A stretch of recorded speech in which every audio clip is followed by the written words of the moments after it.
C'est une campagne choc pour faire changer les comportements.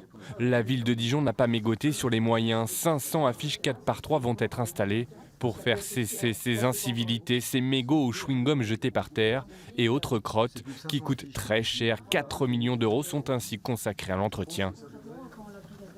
Du fait qu'il n'y a pas de petite incivilité, que quand on jette son mégot de cigarette ou son chewing-gum sur la voie publique, ça a des conséquences. Ça a des conséquences en termes visuels, mais ça a aussi des conséquences en termes de pollution. Un mégot met ainsi 5 à 12 ans à se dégrader. Alors chaque année, ces agents municipaux ramassent plus de 7500 mètres cubes de détritus dans les rues. Beaucoup trop. Alors après la prévention, il y aura la répression.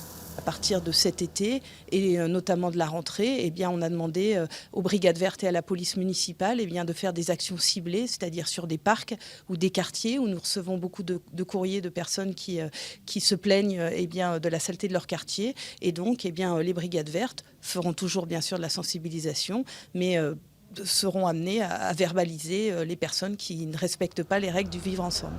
68 € l'infraction, voilà qui devrait faire réfléchir.